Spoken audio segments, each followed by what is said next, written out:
Tuhan firman-Mu ajaib, kekal meski gunung menghilang. Tiada huruf yang gagal, tak terpatahkan siasat. Hidup seperti-Mu ya Allah, lebih dari emas. Aku bersaksi kitab-Mu, kitab yang suci.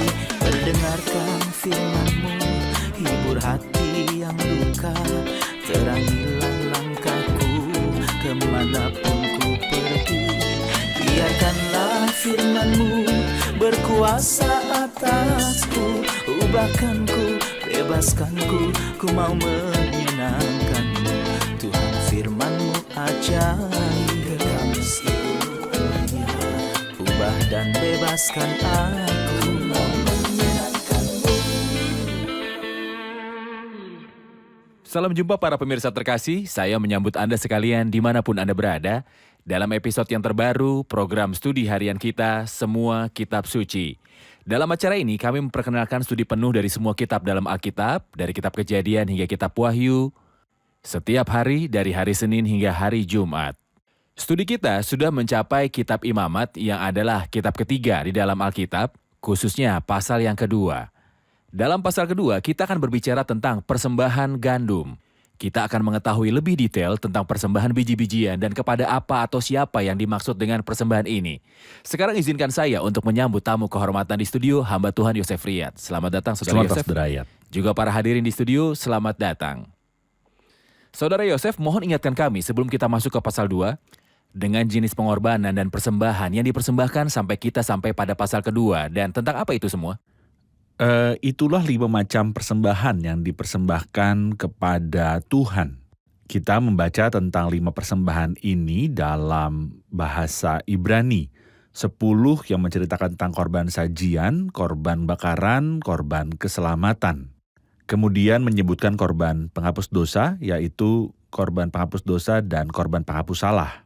Kita dapat membaginya menjadi 2 bagian dengan 2 cara yang berbeda. Kita dapat katakan bahwa mereka adalah 4+1 atau kita dapat katakan bahwa mereka adalah 3+2. 4+1 maksud saya 4 korban darah dan 1 yang tidak mengandung darah, yaitu korban sajian. Atau bisa kita katakan 3+2, maksud saya 3 korban yang harum baunya, yaitu korban bakaran, korban sajian, dan korban keselamatan. Kemudian 2 korban untuk penghapus dosa, atau bisa juga kita katakan bahwa ketiga korban itu adalah korban bakaran. Korban sajian dan korban pendamaian adalah sukarela, tidak wajib. Yaitu Anda menawarkan mereka sebagai sajian untuk semakin dekat dengan Tuhan dan untuk beribadah. Tidak ada yang disebut ibadah wajib. Tetapi untuk persembahan dosa dan pelanggaran, Anda memiliki masalah yang membutuhkan obat. Jadi dalam korban penghapus dosa, Anda akan persembahkan sebuah korban penghapus dosa. Pengorbanan tertentu dengan cara tertentu. Hal yang sama berlaku untuk korban salah, tetapi untuk korban bakaran, gandum, dan perdamaian. Mereka memiliki hati yang dipenuhi dengan rasa syukur kepada Tuhan. Benar, tentu saja kami mengingatkan pemirsa bahwa persembahan dan pengorbanan ini dipersembahkan di zaman hukum Taurat dan zaman simbol. Mereka merujuk pada pribadi Kristus. Benar. Kemudian setelah Kristus datang, pengorbanan ini digenapi dalam Dia. Benar. Baik, terima kasih. Saya akan membaca pasal yang kedua, kemudian kembali untuk bertanya. Silakan. Apabila seseorang hendak mempersembahkan korban sajian kepada Tuhan, hendaklah persembahannya itu tepung yang terbaik, dan ia harus menuangkan minyak serta membubuhkan kemenyan ke atasnya. Lalu korban itu harus dibawanya ke anak-anak Harun. Setelah diambil dari korban itu tepung segenggam dengan minyak beserta seluruh kemenyannya, maka imam haruslah membakar semuanya itu di atas mezbah sebagai korban api-apian yang baunya menyenangkan Tuhan. Korban sajian selebihnya adalah teruntuk bagi Harun dan anak-anaknya, yakni bagian maha kudus dari segala korban api-apian Tuhan. Apabila engkau hendak mempersembahkan korban sajian dari apa yang dibakar dalam pembakaran roti, haruslah itu dari tepung yang terbaik berupa roti bundar yang tidak beragi yang diolah dengan minyak, atau roti tipis yang tidak beragi yang diolesi minyak. Jika persembahanmu merupakan korban sajian dari yang dipanggang, haruslah dari tepung yang terbaik diolah dengan minyak berupa roti yang tidak beragi. Korban itu harus dipotong-potong lalu kau tuangkanlah minyak ke atasnya, itulah korban sajian. Jikalau persembahanmu merupakan korban sajian dari yang dimasak di dalam wajan, haruslah diolah dari tepung terbaik bersama minyak. Maka korban sajian yang diolah menurut salah satu cara itu haruslah dipersembahkan pada Tuhan, yakni harus disampaikan pada imam yang membawanya ke mezbah. Kemudian imam harus mengkhususkan dari korban sajian itu, lalu membakarnya di atas mezbah sebagai korban api-apian yang baunya menyenangkan Tuhan. Korban sajian selebihnya adalah bagi Harun dan anak-anaknya, yakni bagian maha kudus dari segala korban api-apian Tuhan. Suatu korban sajian yang kamu persembahkan kepada Tuhan janganlah diolah beragi. Karena dari ragi atau dari madu tidak boleh kamu membakar sesuatu pun sebagai korban api-apian bagi Tuhan. Tetapi persembahan dari hasil pertama boleh kamu persembahkan pada Tuhan, hanya janganlah dibawa ke atas mezbah menjadi bau yang menyenangkan. Dan tiap-tiap persembahanmu yang berupa korban sajian haruslah kau bubuhi garam. Janganlah kau lalaikan garam perjanjian Allahmu dari korban sajianmu, beserta segala persembahanmu haruslah kau persembahkan garam. Jika engkau hendak mempersembahkan korban sajian dari hulu hasil, haruslah kau persembahkan bulir gandum yang dipanggang di atas api, emping gandum baru sebagai korban sajian dari hulu hasil. Haruslah kau bubuh minyak dan kau taruh kemenyan ke atasnya. Itulah korban sajian. Haruslah imam membakarnya sebagai ingat-ingatan sebagian dari emping gandumnya dan minyak beserta seluruh kemenyannya sebagai korban api-apian bagi Tuhan. Saya ingin bertanya tentang pasal ini. Apa yang dimaksud dengan persembahan biji-bijian? Karena itu bukan persembahan darah, itu tidak mengacu pada kematian Kristus di kayu salib. Tapi itu mengacu pada hidupnya yang harum, yang memuaskan hati Bapa karena kita ingat bahwa lebih dari sekali suara datang dari surga ketika dia keluar, surga menghentikan keheningannya dan terbuka dan terbelah saat baptisan. Dan Bapa berkata, inilah anakku yang kukasihi, kepadanyalah aku berkenan. Ini diulangi lagi pada kejadian transfigurasi. Kehidupan Kristus yang harum dilambangkan dengan persembahan biji-bijian ini. Atau kita dapat mengatakan bahwa kemanusiaan Kristus yang kudus karena hidupnya harum dan kemanusiaannya kudus. Dilambangkan di sini dengan persembahan sajian yang tidak berbicara kepada kita tentang kematian Kristus di kayu salib. Kemanusiaan Kristus yang kudus. Ya. Bagaimana dia membawanya ke dunia ini? Maksud saya, bagaimana Kristus dilahirkan? Bagaimana dia memiliki kemuliaan ini? Saya pikir dalam persembahan gandum kita melihat gambaran itu. Jadi kita tahu bahwa ini terdiri dari 3 hal dan bebas dari 2 hal. Biji-bijian, minyak, dan Ini kemenyan. adalah bahan-bahannya. Ini adalah bahan-bahannya dan saya pikir itu gambaran bagi kita, gandum kemanusiaan yang suci. Bagaimana bisa terbentuk? Bagaimana? Kita lihat dalam kabar baik yang Gabriel bawa ketika dia berkata kepada Maria yang diberkati, Roh Kudus akan turun atasmu, dan kuasa Allah yang Maha Tinggi akan menaungi engkau. Sebab itu anak yang akan kau lahirkan itu akan disebut kudus, Akan disebut. anak Allah. Karena Kristus adalah kudus sejak kelahirannya, tentu saja berbeda dengan semua manusia. Bahkan lebih baik daripada manusia terbaik sekalipun, seperti Daud yang berkata, sebab aku sendiri sadar akan pelanggaranku. Aku senantiasa bergumul dengan dosaku. Sejak Daud mengatakan itu, saya tidak berpikir bahwa ada orang yang tulus. Maksud saya, yang berbicara dengan jujur. Dia tidak akan mengatakan, tapi kata-kata yang sama dari Daud, aku sendiri sadar akan pelanggaranku, tetapi Kristus sama sekali berbeda karena dia adalah anak yang akan kau lahirkan itu akan disebut kudus, anak Allah. Kemudian, gandum berbicara tentang kemanusiaan Kristus, Yang mengandung dan Kristus, minyak berbicara tentang Roh Kudus yang benar. mengandung Kristus di dalam rahim perawan. Tetapi tentang apa kemenyan berbicara? Adalah baik untuk memahami bahwa kemenyan berbicara tentang kesempurnaan yang berbeda dari Tuhan Yesus Kristus yang kita sembah. Yang digambarkan oleh pengantin Kidung Agung dengan mengatakan mulutnya paling manis. Ya, dia sangat cantik.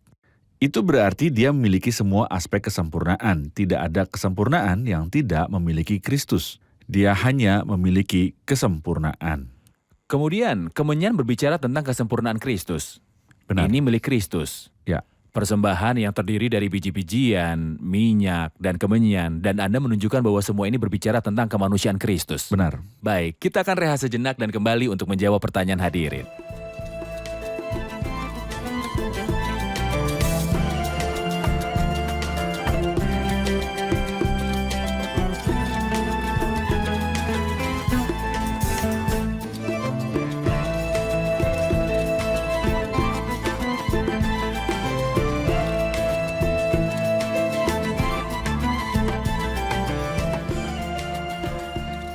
Anda mengatakan bahwa ada 3 hal dalam persembahan, yaitu gandum, minyak, kemenyan. dan bahwa ada dua hal yang hilang. Apakah dua hal itu? Silakan. Ya, ketika kita sampai pada ayat 11, dikatakan suatu korban sajian yang kamu persembahkan kepada Tuhan janganlah diolah beragi, karena dari ragi atau dari madu. Ragi adalah gambaran kejahatan di seluruh Alkitab. Kristus bukan saja tidak berdosa, tetapi tidak ada dosa dalam dirinya. Jadi ragi tidak termasuk bahan dan tidak boleh ada dalam bahan-bahan persembahan gandum sama sekali. Juga madu berbicara tentang pujian manusia, pujian yang salah tempat. Kristus tidak melakukan itu sama sekali. Meskipun dia dicirikan oleh kelembutan dan kebaikan, tetapi ketika madu berbicara tentang kelembutan, sifat manusia, pujian, dan sanjungan, Kristus malah tidak mengenal hal-hal ini sama sekali. Kemudian kita sekarang berbicara tentang kemanusiaan Kristus. Ya. Kami tahu bagaimana kemanusiaan Kristus dibentuk dari peran Roh Kudus dalam kelahiran perawan, dan kita juga tahu bahwa hidup Kristus seperti kemenyan, artinya penuh dengan kesempurnaan. Benar. Hidup yang benar-benar bebas dari ragi yang jahat dan juga madu, yang merupakan kemunafikan, sanjungan, dan pujian manusia yang tidak tulus. Benar. Sekarang ketika dikatakan dalam ayat 4, apabila engkau hendak mempersembahkan korban persembahan berupa korban sajian dari apa yang dibakar. Kita mulai mendengar tentang apa yang disebut pembakaran. Setelah itu ada sesaji yang dipanggang dalam wajan tertutup, kemudian dipanggang dalam wajan. Yaitu semacam dimasukkan ke dalam api dan terekspos api. Apa yang diberitahukan kepada kita dalam kemanusiaan Kristus ini? Ini berarti bahwa Kristus telah menderita sejak kelahirannya. Kita tahu bahwa ketika dia lahir, dia tidak punya tempat di rumah. Kemudian Herodes dengan cepat bergerak melawan dia dan ingin membunuhnya. Jadi Yusuf dan Maria yang diberkati harus pergi ke Mesir untuk menghindari muka Herodes.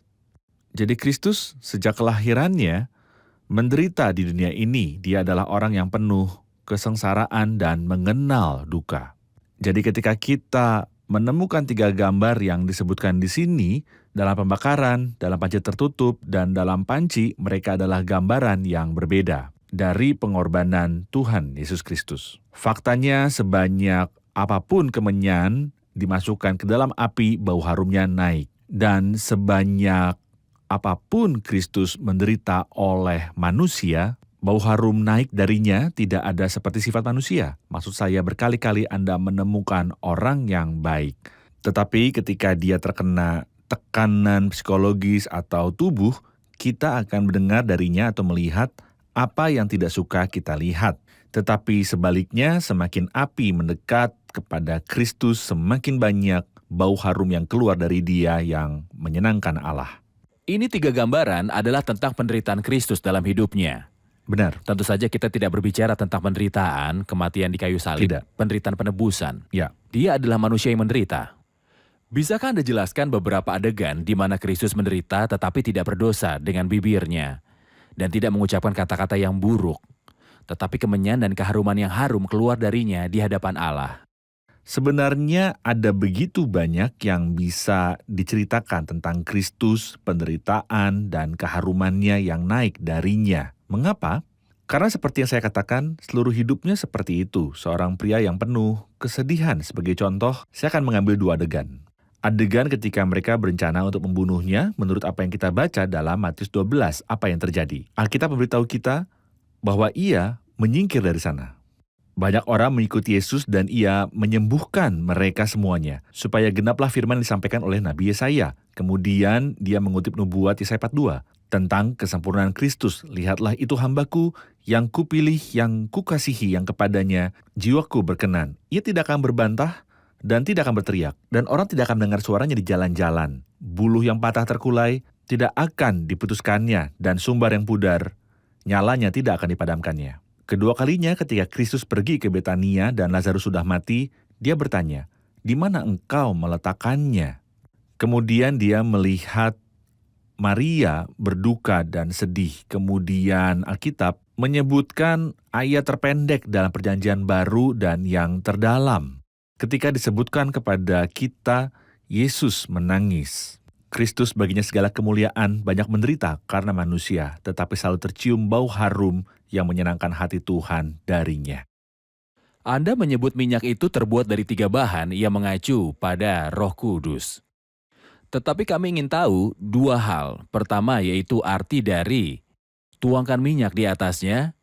Kemudian setelah itu arti dari diurapi dengan minyak yang ada di ayat yang keempat. Persembahan ini diolesi dengan minyak dan dibakar dengan minyak, tetapi juga diurapi menggunakan minyak. Apakah ada singgungan dalam hal ini tentang peran Roh Kudus dengan kemanusiaan Kristus?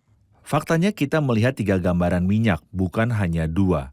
Kita melihat di sini bahwa ia dicampur dengan minyak, seperti yang kita lihat bahwa ia dibentuk di dalam rahim seorang perawan melalui Roh Kudus. Roh Kudus akan turun ke atasmu dan kuasa yang maha tinggi akan menaungimu. Dicampur dengan minyak, Benar. dipanggang dengan minyak, tetapi setelah dicampur dengan minyak, Alkitab memberitahu kita bahwa ia diurapi dengan minyak atau dituangkan ke atasnya. Ini adalah gambaran dari apa yang terjadi dalam baptisan Kristus oleh Yohanes Pembaptis ketika surga dibuka untuknya. Dan Roh Kudus tetap ada padanya atau Roh Kudus turun atas dia. Di sini kita melihat Kristus diurapi dengan Roh Kudus. Minyak dituangkan padanya, berarti dia diurapi dengan minyak. Diurapi dengan Roh Kudus untuk melakukan pelayanan yang dia jalankan selama 3 tahun. Ya, Ketika kita masuk pasal 6, kita akan melihat ungkapan ketiga yang membedakan persembahan gandum, di mana kita diberitahu dalam pasal 6 ayat 21, haruslah itu diolah di atas panggangan bersama-sama minyak, setelah teraduk haruslah engkau membawanya. Kata teraduk diterjemahkan oleh Darby dalam Alkitab bahasa Inggrisnya jenuh. Jenuh dengan minyak. Karena Kristus jenuh dengan minyak, apa artinya ini? Artinya penuh dengan Roh Kudus. Kristus dikandung oleh Roh Kudus, kemudian diurapi oleh Roh Kudus dalam baptisannya Yohanes Pembaptis.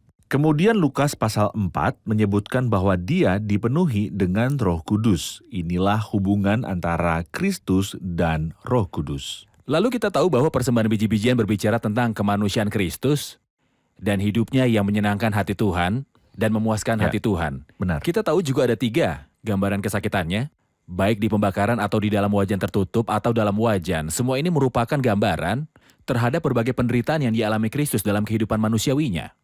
Mohon komentar Anda untuk ayat 3. Korban sajian selebihnya adalah teruntuk bagi Harun dan anak-anaknya, yakni bagian maha kudus dari segala korban api-apian Tuhan. Diketahui ini adalah persembahan kepada Allah.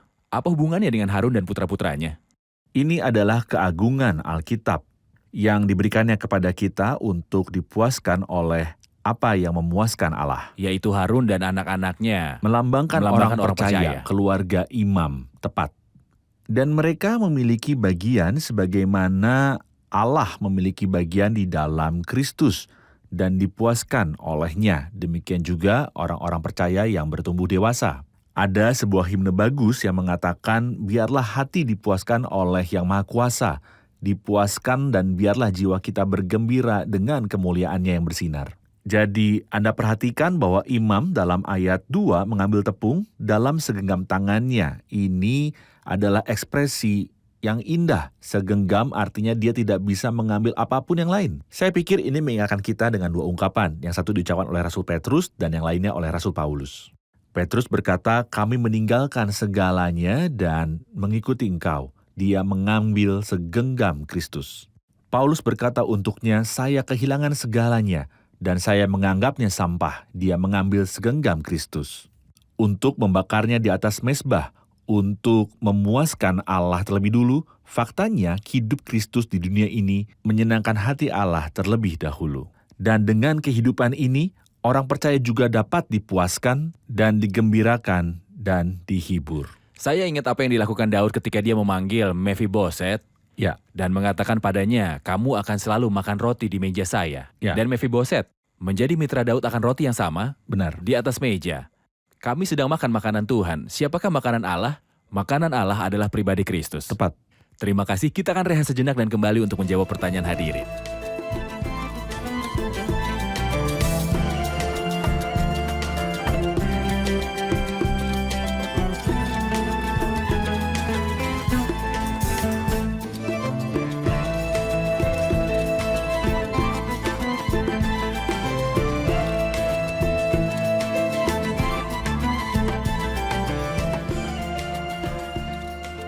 kami mengerti bahwa persembahan mengambil 3 bentuk, dipanggang, dalam pembakaran, dalam panci tertutup, dan dalam panci. Masing-masing dari mereka mengacu pada hasrat Kristus, tetapi apa arti dari masing-masing dari mereka?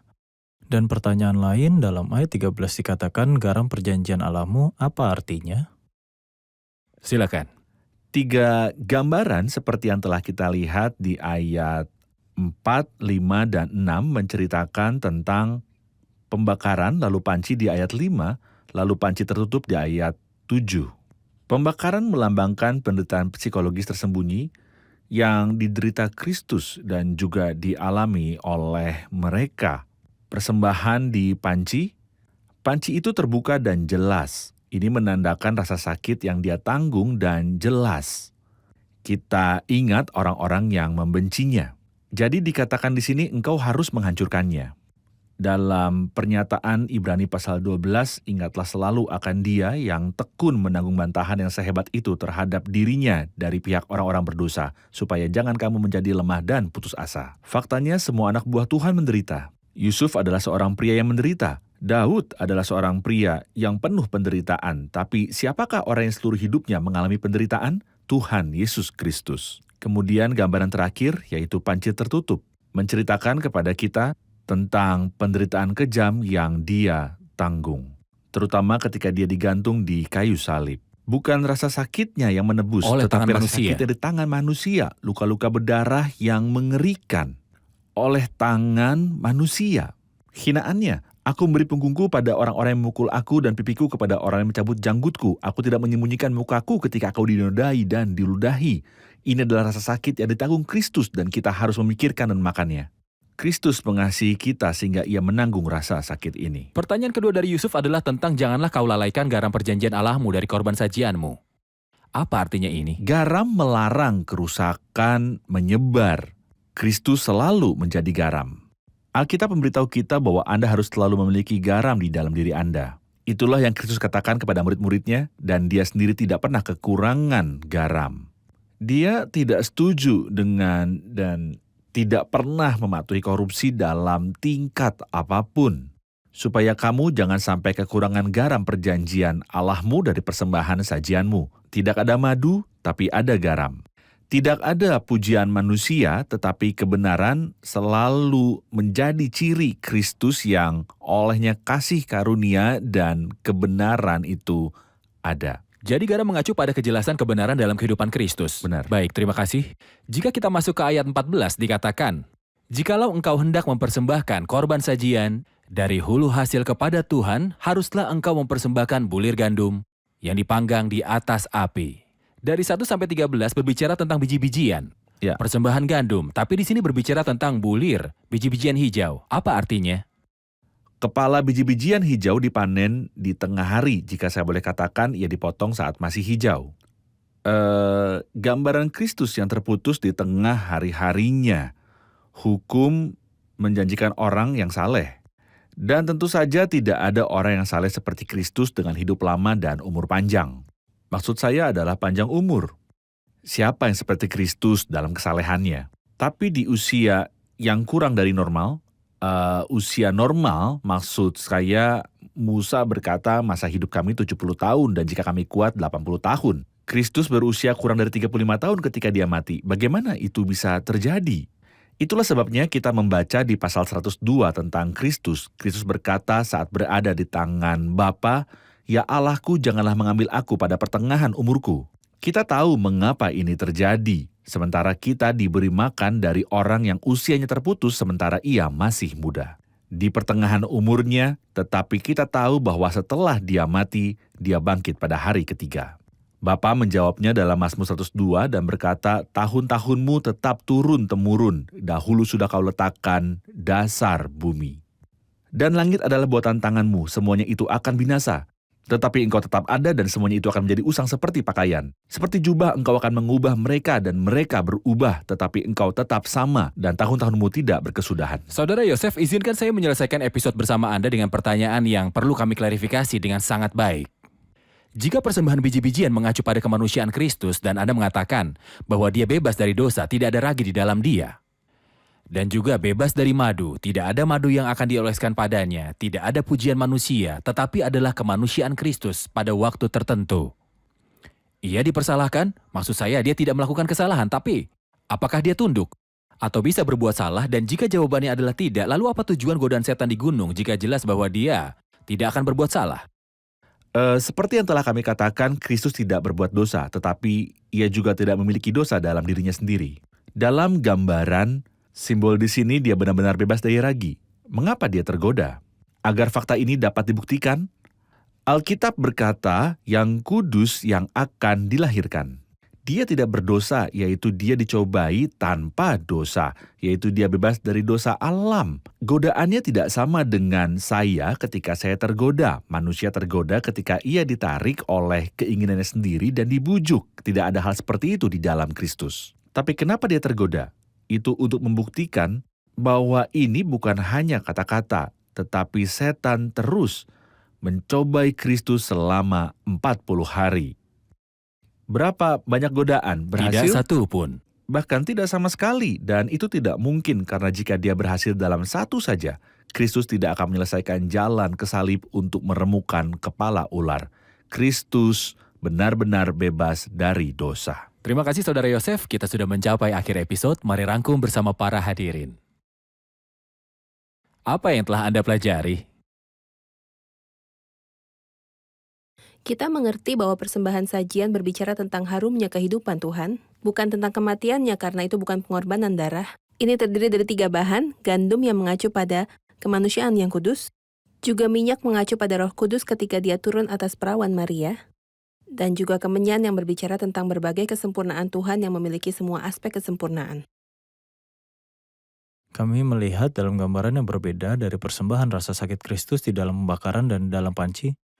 Dalam panci tertutup kami melihat rasa sakit psikologis Kristus yang terang-terangan kepada orang-orang, seperti ejekan mereka, penderitaan Kristus di kayu salib, tapi dia seperti kemenyan ketika dibakar, aroma harum naik darinya. Dan ketika Kristus disakiti, aroma cinta dan pengorbanan naik darinya. Kami juga melihat pada biji-bijian hijau yang dipotong di tengah, hari-harinya sebuah kiasan pada Yesus, bahwa dia disingkirkan dari negeri orang hidup. Terima kasih, Tuhan memberkati. Terima kasih Saudara Yosef, Tuhan memberkati. Pemirsa terkasih, kita mengetahui hari ini bahwa persembahan gandum, pokok bahasan pasal 2 Kitab Imamat, berbicara tentang kemanusiaan Kristus. Kemanusiaan ini, tubuh yang dikandung dalam rahim seorang perawan oleh Roh Kudus, kemanusiaan yang dicirikan sepanjang hidupnya oleh kemenyan, itu artinya semua aspek kesempurnaan dan semua atribut ilahi mulia yang ditunjukkan dalam kemanusiaannya. Kita juga belajar bahwa dia dipenuhi dengan Roh Kudus di setiap menit yang ada di dalam hidupnya. Saya dan Anda pemirsa terkasih, dipanggil untuk datang dan diberi makan oleh pribadi yang menakjubkan ini, oleh Kristus. Kita tidak dipanggil untuk hanya mempelajari biografi kehidupan seorang manusia di bumi. Tetapi kita perlu dipenuhi akan setiap detail kehidupan manusia dari Kristus. Dia dikaruniakan kepada kita untuk memampukan kita memuaskan hati Allah. Pemirsa terkasih, sampai jumpa di episode selanjutnya. Tuhan menyertai.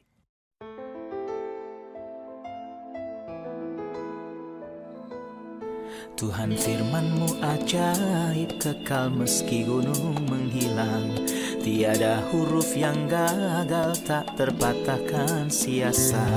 Hidup seperti-Mu ya Allah, lebih dari emas.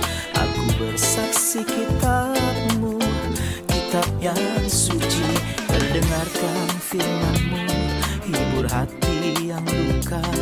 Terangilah langkahku kemanapun ku pergi. Biarkanlah firman-Mu berkuasa atasku. Ubahkanku, bebaskanku, ku mau menyenangkan-Mu. Tuhan firman-Mu ajaib, ubah dan bebaskan aku.